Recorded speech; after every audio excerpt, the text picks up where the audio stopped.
¿Alguna vez viste que echaran a un profesor en el acto? Yo estaba en historia avanzada cuando todo se fue al carajo. El señor Martínez había sido nuestro suplente durante 3 días, y se estaba poniendo cada vez más desquiciado, delirando sobre su servicio militar, sobre cómo nuestra generación era blanda, sobre cómo el cinturón de su abuelo le enseñó más que cualquier libro. Ese jueves, Lucas levantó la mano. Señor Martínez, ¿podemos repasar la época de la dictadura para el examen? ¿El examen? El señor Martínez se paró lento. ¿Vos pensás que una prueba creada por académicos zurdos importa? El aula quedó en silencio. Señor, solo quiero estar preparado. Preparado, caminó hasta el banco de Lucas. Déjame prepararte para la realidad. Agarró el libro de Lucas. Esta propaganda te dice que la guerra civil fue por la esclavitud. Mis ancestros lucharon por los derechos de los estados. Entonces empezó a arrancar páginas una por una. Esa es mi propiedad. Lucas se levantó de un salto. Boludo, ese libro me salió 45,000 pesos. Séntate antes de que te muestre las consecuencias reales. El señor Martínez se acercó más, haciendo que Lucas retrocediera. Sofía sacó su celular para grabar. El señor Martínez se lo tiró de la mano. ¡Crack! La pantalla se hizo mierda por completo. ¡Ese celular me salió 250,000 pesos! Gritó Sofía. Bien. Ahora tal vez prestes atención. Caminó al frente y bajó la bandera argentina, envolviéndosela en los hombros como una capa. Yo serví en 3 misiones por esta bandera. Y vuelvo para encontrarla en un aula llena de pendejos desagradecidos que ni siquiera se paran para el himno. Javier se levantó. No podés usar la bandera así. Es una falta de respeto. Yo me gané esta bandera, pibe. ¿Vos qué hiciste? Caminó hasta la puerta, la trabó desde adentro y se guardó las llaves. Nadie se va. Vamos a tener una clase de verdad sobre lo que era este país. El corazón me empezó a latir fuerte. Sacó su encendedor del escritorio. ¿Sabes lo que hacía mi sargento cuando alguien se quejaba? Nos hacía correr hasta que alguien se desmayaba. Eso construye carácter. La voz de Camila temblaba. Necesito controlar mi azúcar. Soy diabética. Otra debilidad. Otra excusa. Caminó hasta su banco y le agarró la mochila. Déjame adivinar. ¿No podés sobrevivir sin tu medicación? Es una condición médica, protestó Martina. En combate o te sobrepones o te morís. Selección natural. Sacó la lapicera de insulina de Camila. Franco, Martín y Tomás, nuestros jugadores de fútbol, se pararon. Devolvésela. Ah, los héroes. ¿Piensan que son piolas? Ustedes juegan a un juego. Yo maté gente con mis propias manos. Acercó el encendedor a la bandera en sus hombros. Se prendió fuego al toque. El aula estalló. Pibes gritando, saltando por encima de los bancos.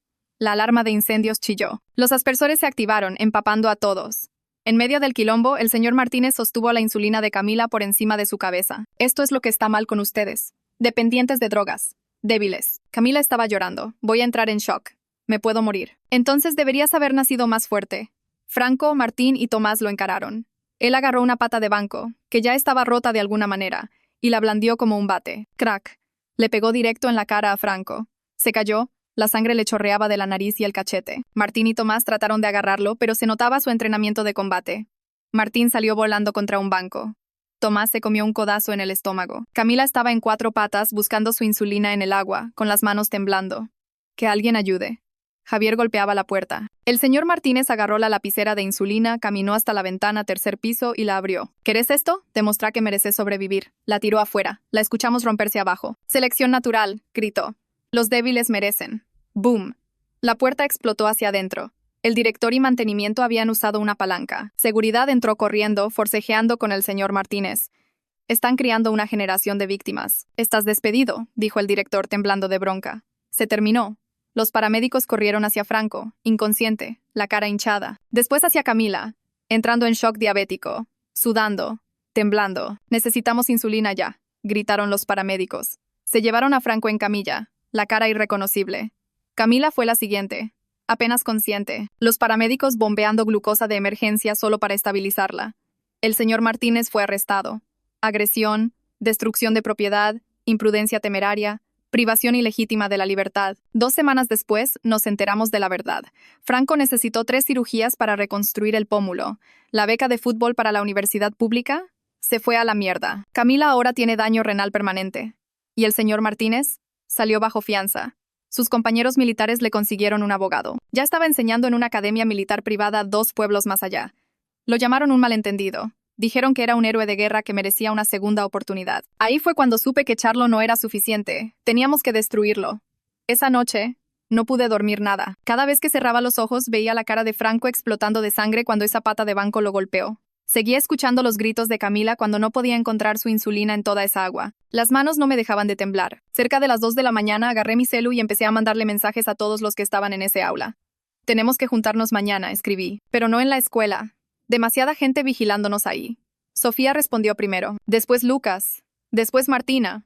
A las 3 de la mañana teníamos 12 personas que dijeron que sí. El viernes a la mañana entré por las puertas principales y todo se sentía raro. Los pibes se movían diferente, caminaban más rápido entre las clases. Los profesores se paraban en las puertas de sus aulas vigilando los pasillos como guardias. Todos miraban para atrás por encima del hombro. Nadie quería quedar atrapado en un aula de nuevo. Durante el recreo, nos juntamos en el estacionamiento al lado del auto de Sofía. Se presentaron 15 de nosotros, más de los que esperaba. Lucas tenía un ojo morado que no había notado ayer de cuando trató de ayudar a Franco. Martina tenía las manos vendadas por cortes de vidrio cuando los aspersores hicieron que todos resbalaran. Todos nos quedamos ahí parados por un minuto. Nadie sabía cómo empezar. Entonces Javier dijo lo que todos estábamos pensando. Ese psicópata sigue ahí afuera enseñando a otros pibes. Sofía sacó su celu y armó un grupo de WhatsApp ahí mismo. Lo nombró testigos. Tenemos que organizarnos, dijo. ¿Quién puede conseguir los historiales médicos de sus viejos? Martina levantó la mano. ¿Quién puede documentar todo lo que pasó? Me ofrecí para eso. Lucas dijo que rastrearía a los pibes que faltaron ese día, asegurarse de que supieran lo que pasó. Pasamos 20 minutos asignando trabajos a todos. Javier investigaría el tema legal. Tomás hablaría con la familia de Franco. Martín se fijaría cómo estaba Camila. Ya no íbamos a ser víctimas. Íbamos a contraatacar. Justo cuando volvimos adentro me llegó un mail de la escuela. Lo abrí y me empezó a hervir la sangre. Lo llamaron un incidente desafortunado actualmente bajo revisión. Dijeron que los psicólogos estaban disponibles para cualquiera que estuviera pasando por dificultades. Nos recordaron que difundir información no verificada podría tener consecuencias serias. Ya estaban tratando de enterrarlo. Sofía y yo decidimos visitar a Camila después de la escuela. El olor del hospital me pegó apenas entramos. Encontramos su habitación en el 3er piso. Estaba conectada a estas máquinas enormes que le limpiaban la sangre. Diálisis, dijo la enfermera cuando nos vio mirando. 3 veces por semana ahora. Camila se veía tan chiquita en esa cama. Su mamá le sostenía la mano, los ojos rojos de llorar. Nos quedamos 10 minutos antes de que Camila se durmiera por la medicación. Volviendo al ascensor, escuchamos llanto de otra habitación. La mamá de Franco estaba en el pasillo con un doctor. Necesita al menos 2 cirugías más. El doctor estaba diciendo, los fragmentos de hueso podrían causar daño nervioso permanente si no los sacamos todos. Su mamá solo seguía negando con la cabeza, diciendo, no puede estar pasando esto una y otra vez. Esa noche mis viejos vieron el grupo de WhatsApp en mi celu. Mamá me sentó en la mesa de la cocina. Tenés que mantenerte al margen de esto, dijo. Deja que la policía se encargue. Deja que los abogados se encarguen. Papá seguía hablando de las solicitudes para la universidad, de cómo involucrarse en algo así podría cagar mi futuro. ¿Cómo pueden decir eso? Les pregunté. Camila puede necesitar diálisis para siempre. Franco perdió su beca. ¿Mi futuro? ¿Qué pasa con el futuro de ellos? Me castigaron, pero no me importó. El lunes a la mañana llegó y Javier me encontró antes de la primera hora. Su hermano mayor fue a la Academia Militar San Martín el año pasado. Hizo algunos llamados. Es verdad, dijo Javier. Martínez empezó a enseñar ahí el lunes pasado. Lo están llamando un veterano condecorado que trae disciplina a los jóvenes. La bronca que me pegó no era caliente como antes. Era fría, enfocada. Sabía exactamente lo que teníamos que hacer. Durante el recreo nos juntamos en la biblioteca. Sofía había estado pensando lo mismo que yo. La escuela no nos va a ayudar, dijo. La policía ya lo dejó salir bajo fianza. Tenemos que ir más grande. Martina mencionó que su prima trabajaba en el diario. ¿Micaela algo? Morales, dijo Martina. Micaela Morales. Cubre historias de educación. Tal vez nos escuche. Acordamos contactarla. Martina le mandó un mensaje a su prima durante la hora de estudio. El martes a la tarde, 5 de nosotros manejamos al centro a este café que Micaela eligió. Era más joven de lo que esperaba, unos 25 años tal vez. Tenía una grabadora y un cuaderno. Escuchó toda nuestra historia sin interrumpir ni una vez. Cuando terminamos, nos miró por un largo momento. ¿Tienen alguna prueba más allá de sus testimonios?, preguntó. Le mostramos fotos de la cara de Franco.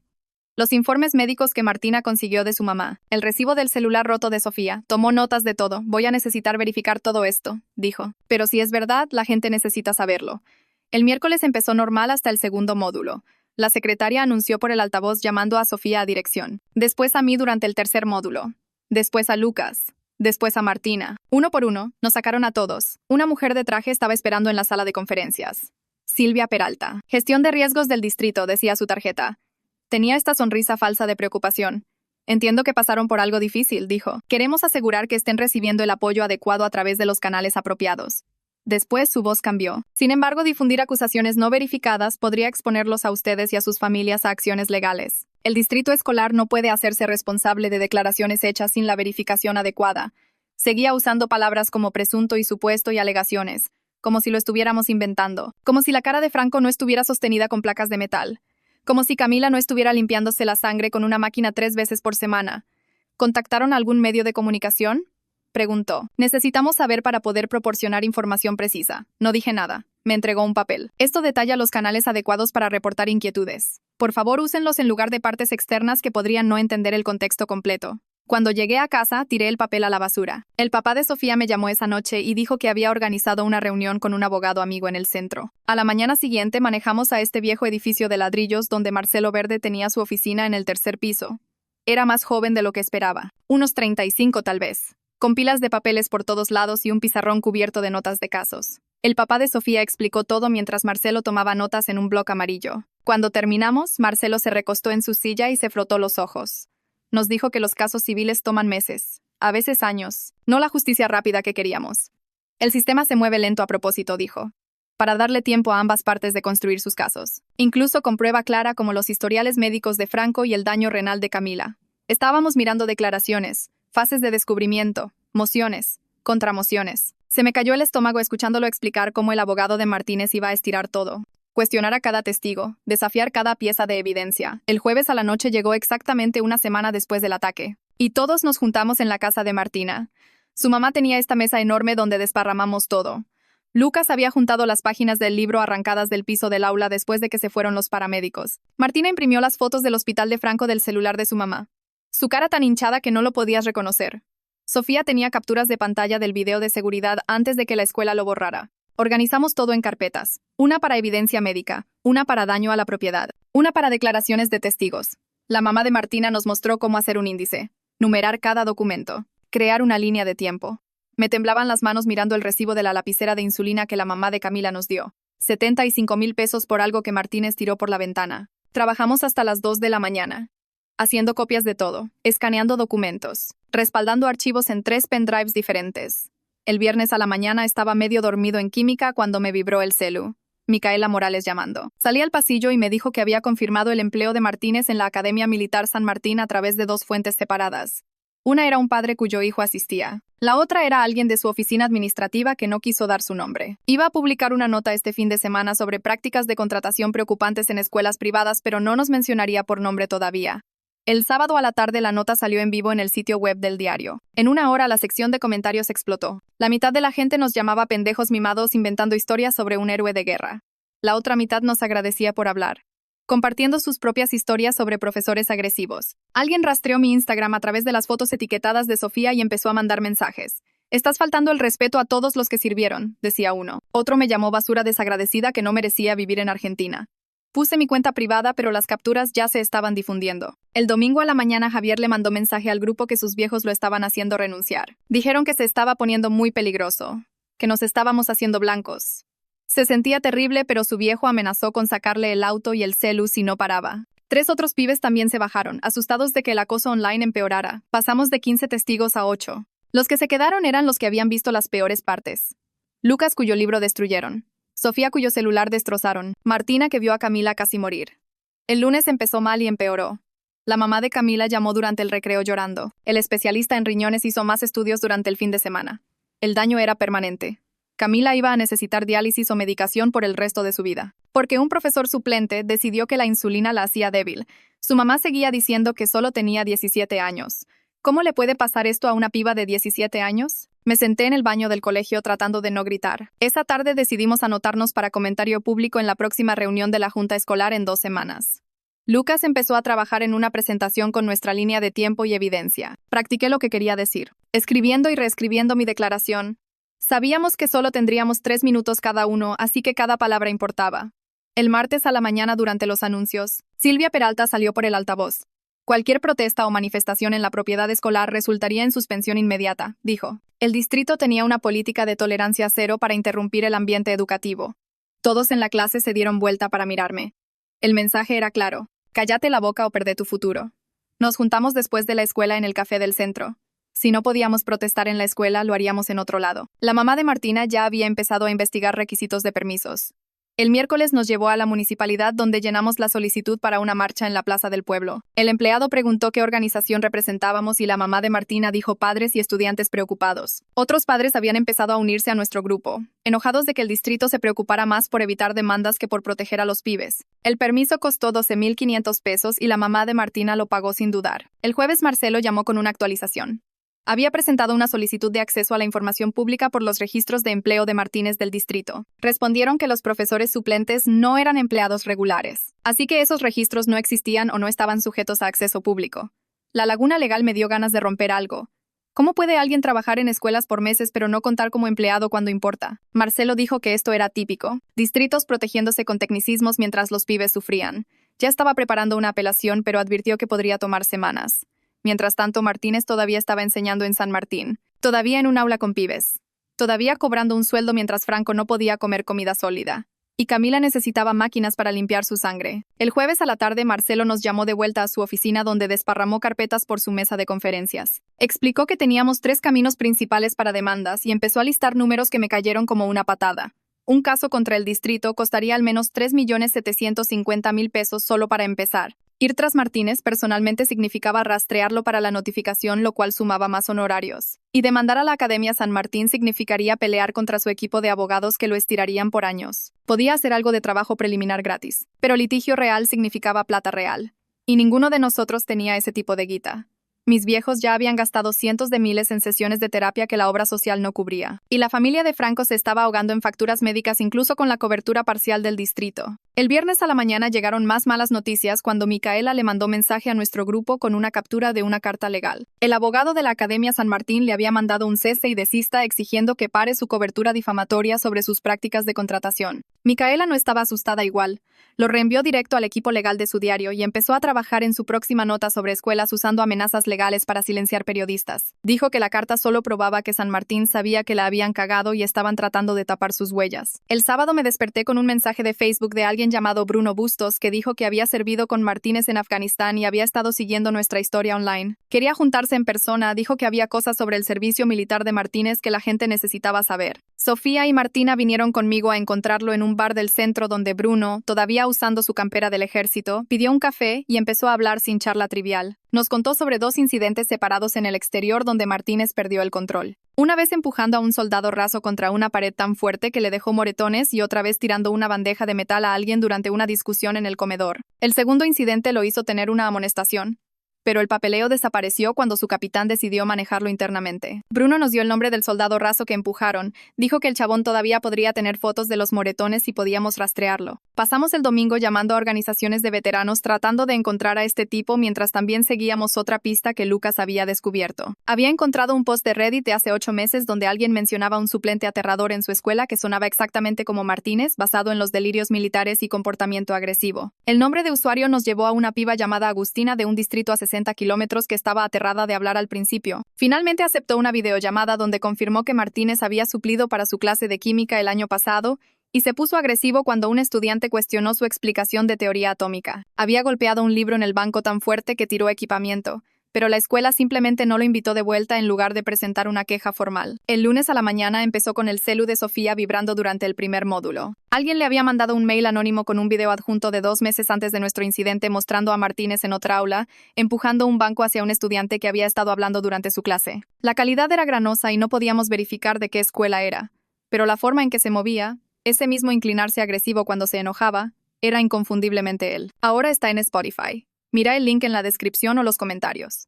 El técnico de Micaela pasó el lunes a la tarde analizando los metadatos del video y confirmó que no había sido editado o manipulado. La marca de tiempo mostraba que fue grabado a principios de septiembre a las 2:47 de la tarde, lo que significaba que pasó durante horas de escuela en algún lugar de nuestra provincia. Micaela empezó a preparar otra nota sobre el patrón de comportamiento, cómo múltiples incidentes a través de diferentes escuelas mostraban que esto no era un colapso aislado, sino un problema continuo que el sistema seguía ignorando. El martes a la mañana, nuestra nueva suplente de historia, la señora Navarro, seguía haciendo comentarios punzantes sobre mantener límites profesionales y técnicas apropiadas de manejo del aula. Cada vez que mencionaba cómo los profesores nunca deberían tocar a los estudiantes o su propiedad, todos me miraban a mí y a los otros que habíamos estado ahí. Se sentía como que la administración la estaba usando para mandar un mensaje sobre no causar más problemas, convirtiendo nuestro trauma en un momento de enseñanza para otro personal. El miércoles empezó mal cuando el azúcar de Camila bajó durante el recreo y se desmayó en la cafetería. La enfermera apenas la estabilizó con gel de glucosa de emergencia mientras la veíamos temblar y sudar justo como ese día con Martínez. Su monitor había estado pitando advertencias, pero ella las había estado ignorando porque el sonido ahora le disparaba ataques de pánico. Verla sufrir de nuevo, sabiendo que esta era su vida para siempre porque un tipo decidió que era débil, me hizo temblar las manos de bronca. No podíamos rendirnos porque Martínez todavía estaba ahí afuera, todavía en un aula llena de pibes en San Martín, todavía capaz de lastimar a alguien más de la forma en que lastimó a Camila y Franco. Esa noche todo explotó en casa cuando mis viejos me sentaron después de cenar.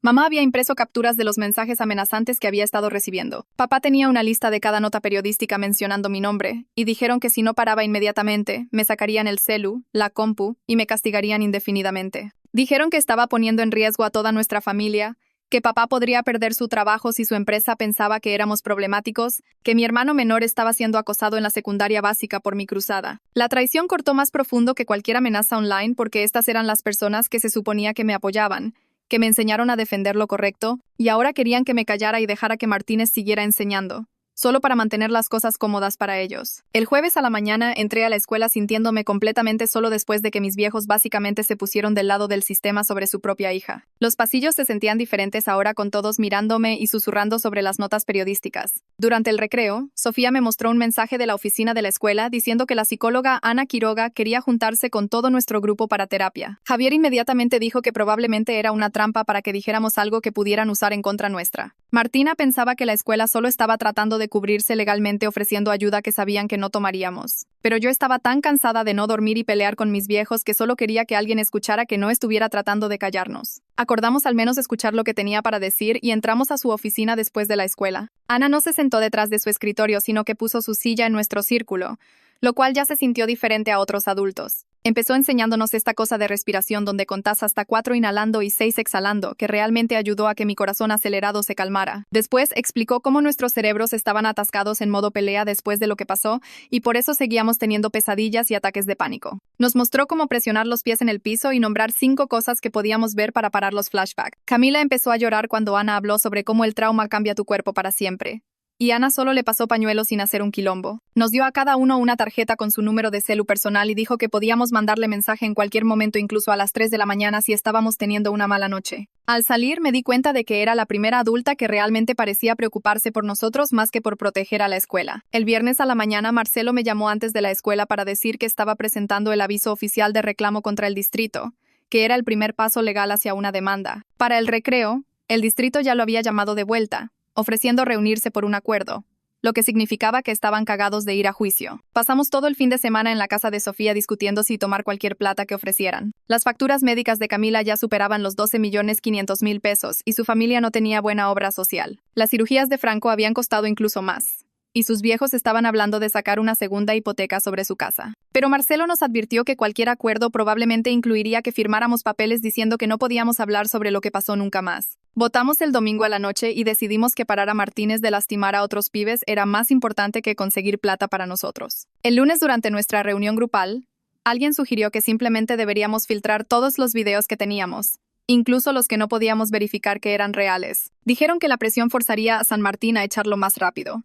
Pero Marcelo explicó en altavoz que liberar evidencia no verificada podría hacer que nos demandaran por difamación. Nos recordó que Martínez tenía amigos militares con plata para abogados, y necesitábamos mantenernos inteligentes, no desesperados. Acordamos seguir el camino legal incluso aunque se sintiera como verlo enseñar a otros pibes mientras esperábamos que las cortes se movieran. El martes a la mañana, Micaela llamó para decir que su segunda nota iba a salir en vivo con el video verificado que Bruno nos había ayudado a conseguir del soldado que sirvió con Martínez. En una hora mi celu estaba explotando con notificaciones mientras la gente compartía el artículo por todos lados. La sección de comentarios se convirtió en una zona de guerra con alguna gente llamándonos pendejos desagradecidos que no respetaban a los veteranos. Pero después otros veteranos empezaron a comentar que usar el uniforme no te da derecho a lastimar pibes. Bruno mismo posteó un comentario largo sobre cómo los guerreros reales protegen a los inocentes, y Martínez había deshonrado su servicio. Para el martes a la noche, la Academia San Martín había alargado su declaración oficial llamando a Martínez un veterano distinguido que merecía segundas oportunidades y rehabilitación, no persecución. Leer su giro de relaciones públicas sobre cómo estaba recibiendo terapia para su estrés postraumático me enojó tanto que tiré mi celu por mi pieza. El miércoles a la noche, la mamá de Martina nos llevó a la jornada de puertas abiertas de San Martín, donde estaban reclutando nuevas familias para el próximo semestre. Nos pusimos ropa linda y fingimos estar interesados en su programa de disciplina militar mientras secretamente grabábamos todo en nuestros celus. El director de admisiones se jactaba de cómo no perdían tiempo en verificaciones de antecedentes extensivas porque confiaban en los veteranos. Cuando alguien preguntó sobre protocolos de seguridad, se rió y dijo que sus estudiantes no eran blandos como los pibes de escuela pública que se quejaban de todo. Martina preguntó específicamente sobre las notas periodísticas, y él dijo que los medios siempre exageraban y respaldaban a su personal al 100%. Documentamos cómo no tenían políticas reales para proteger estudiantes y activamente desestimaban preocupaciones sobre violencia docente como debilidad. Marcelo nos llamó el jueves a la mañana, después de revisar nuestras grabaciones, y nos advirtió que nos estábamos acercando a la línea legal de acoso. Dijo que los abogados de San Martín podrían argumentar que los estábamos trampeando o interfiriendo con su negocio si seguíamos apareciendo. Acordamos retirarnos de cualquier contacto directo con San Martín y enfocarnos en presión legal a través de canales apropiados, pero era difícil parar cuando sabíamos que Martínez estaba en un aula ahora mismo, tal vez tirando la insulina de otro pibe por una ventana. El sábado a la mañana hicimos nuestra marcha en la plaza del pueblo con Marcelo asegurándose de que teníamos todos los permisos correctos, así nadie podía cerrarnos. Aparecieron como 200 personas, incluyendo 3 equipos de noticias locales y periodistas de diarios de ciudades cercanas. Los padres se turnaban en el micrófono hablando sobre seguridad escolar mientras nosotros nos parábamos detrás de ellos sosteniendo copias enormes impresas de las facturas médicas de Camila y Franco. Una mamá empezó a llorar cuando habló sobre cómo su hijo ahora tenía miedo de levantar la mano en clase después de escuchar lo que le pasó a Lucas. Escuchamos los gritos desde el otro lado de la plaza. Unas 30 personas marcharon hacia nosotros cargando carteles que decían apoyen a nuestros veteranos y respeten a los que sirvieron y usando remeras rojas iguales. Se instalaron en la esquina opuesta y empezaron a cantar sobre cómo éramos pibes desagradecidos que no entendían el sacrificio. Las cámaras de noticias giraban entre nuestros grupos, comiéndose el conflicto. Ahí fue cuando Bruno Bustos hizo algo que nadie esperaba. Se alejó de los contramanifestantes, todavía usando su uniforme de gala del ejército con todas sus medallas, y cruzó la plaza para pararse con nosotros. Los cantos pararon. Todos solo miraban mientras este soldado condecorado levantaba uno de nuestros carteles mostrando las facturas médicas de Franco. Las cámaras se volvieron locas. Bruno se paró al lado de la silla de ruedas de Camila sin decir nada, solo estando ahí en su uniforme de nuestro lado.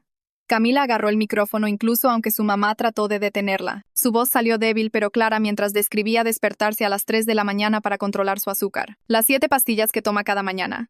Los turnos de diálisis 3 veces por semana. Sostuvo la bolsa plástica de suministros médicos que ahora lleva a todos lados. Toda la plaza quedó en silencio. Explicó cómo no puede jugar más al fútbol porque sus riñones no pueden manejar el estrés. Cómo se perdió el casamiento de su prima porque estaba en el hospital. Cómo su hermanita llora cuando ve las agujas de diálisis.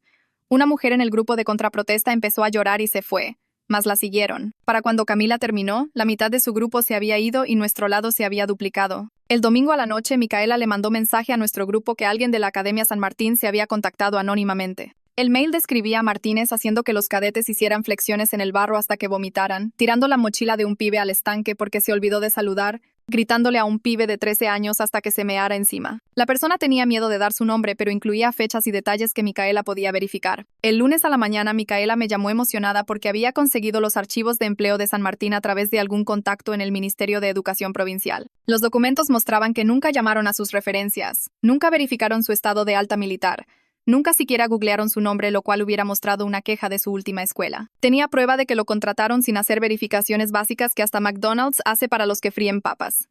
Esa tarde nos llamaron a dirección donde Silvia Peralta se sentó con una pila de papeles. Dijo que nuestra campaña estaba interrumpiendo el ambiente educativo y si no parábamos de organizarnos durante horas de escuela, nos prohibiría de todas las actividades extracurriculares incluyendo el equipo de debate de Sofía y la orquesta de Martina. Grabamos toda la reunión en nuestros celus.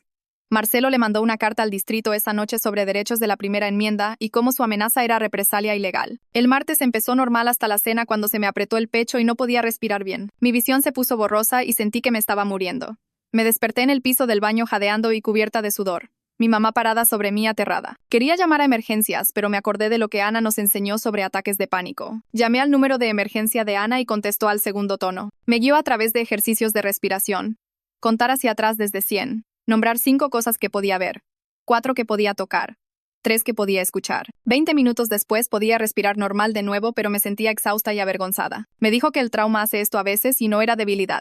El miércoles después de la escuela fui a ver el entrenamiento de fútbol porque Franco dijo que estaba tratando de jugar de nuevo. Se puso el equipo y corrió el calentamiento bien, pero cuando empezaron los ejercicios de contacto todo cambió. El primer golpe cerca de su cara lo hizo congelarse.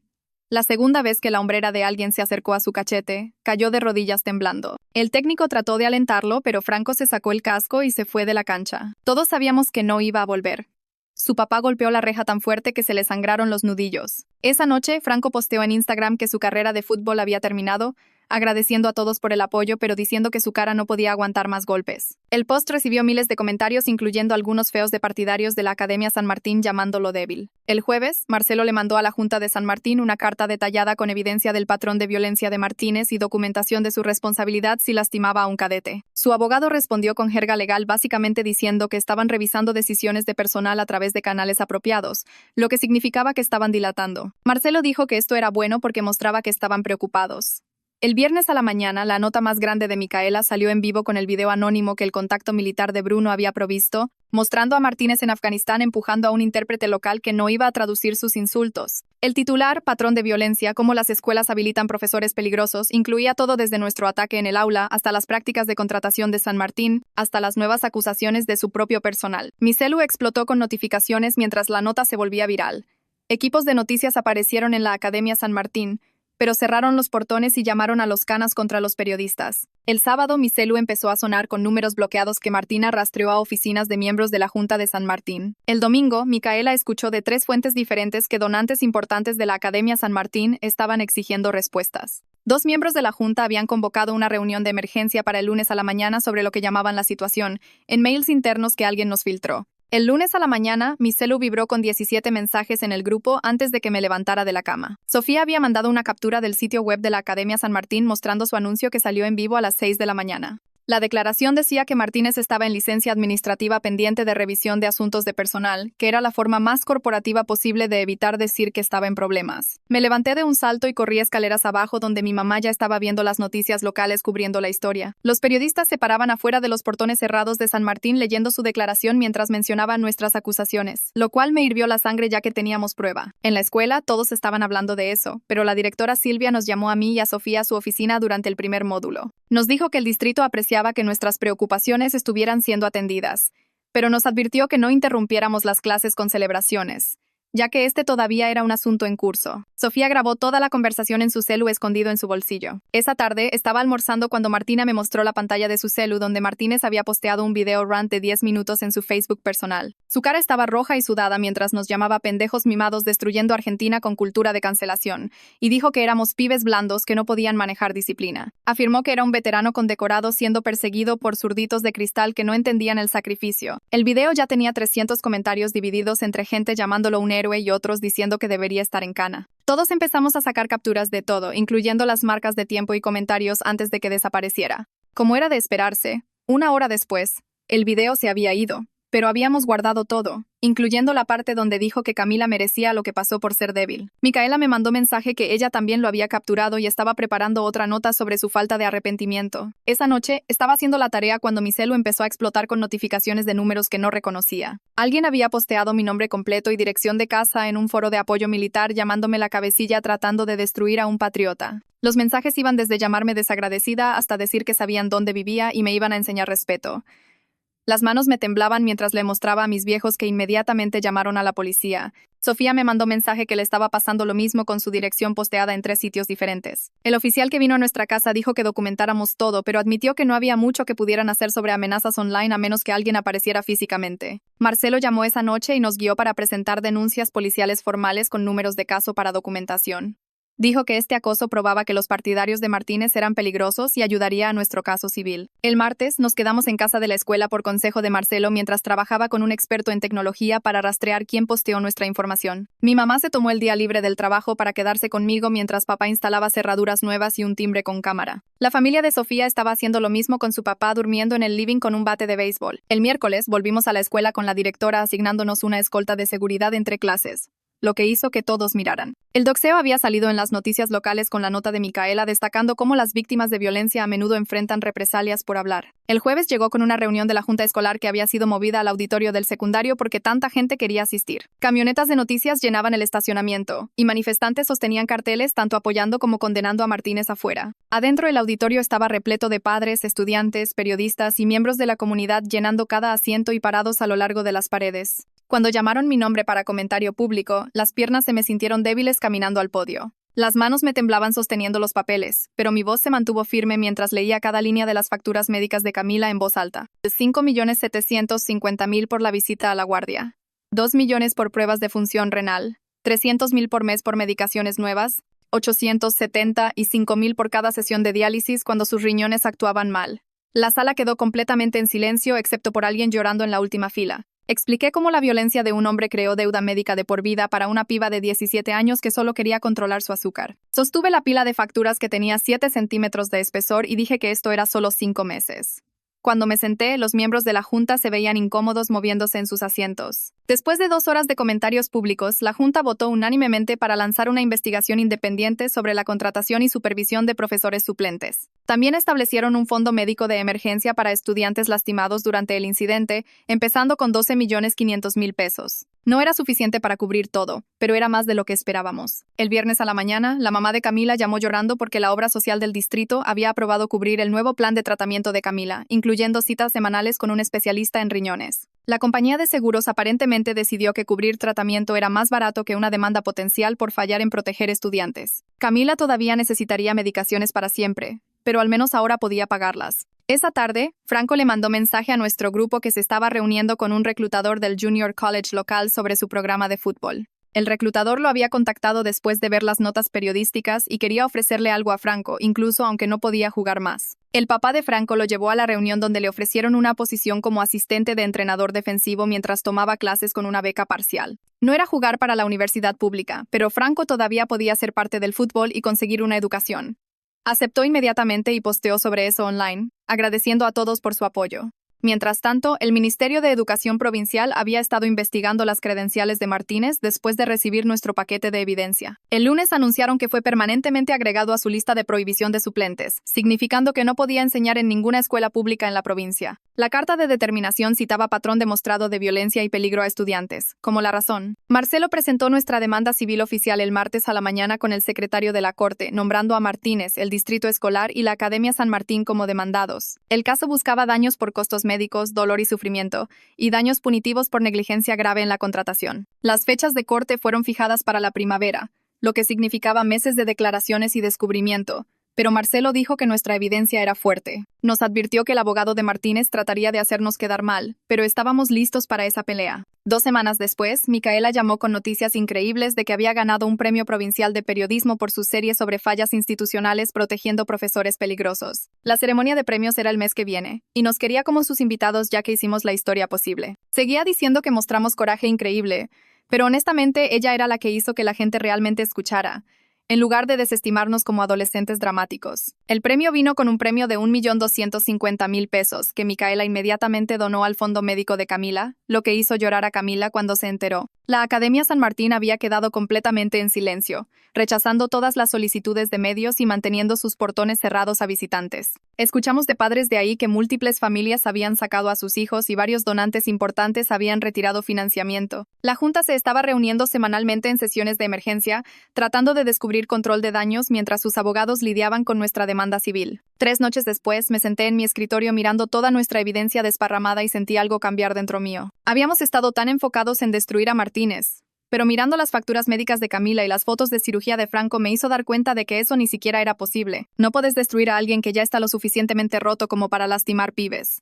La pelea real era asegurarse de que nunca consiguiera otra aula. Le mandé mensaje al grupo sugiriendo que empujáramos por cambios de política provincial en lugar de solo ir tras su nombre. Todos acordaron inmediatamente porque estaban exhaustos de los ataques personales, pero todavía querían cambio. Bruno me llamó a la mañana siguiente diciendo que había escrito todo sobre los incidentes militares de Martínez en una declaración jurada para el caso civil de Marcelo. Describió 2 veces separadas que Martínez perdió el control en el exterior, incluyendo golpear a un soldado raso que cuestionó órdenes y amenazar a un médico con un cuchillo durante un episodio de estrés postraumático. Bruno dijo que tener un veterano de nuestro lado cambiaría cómo nos veía la gente, porque probaba que no estábamos en contra del militar, solo en contra de gente usando el servicio como excusa para violencia. Manejó esa tarde para firmar los papeles frente a un escribano en la oficina de Marcelo. La declaración jurada era de 12 páginas detallando fechas, testigos y cómo el militar silenciosamente dio de baja a Martínez en lugar de someterlo a corte marcial para evitar escándalo. Marcelo dijo que esto era exactamente lo que necesitábamos para mostrar un patrón yendo años atrás. La reunión de emergencia de la Junta de la Academia San Martín pasó ese miércoles a la noche,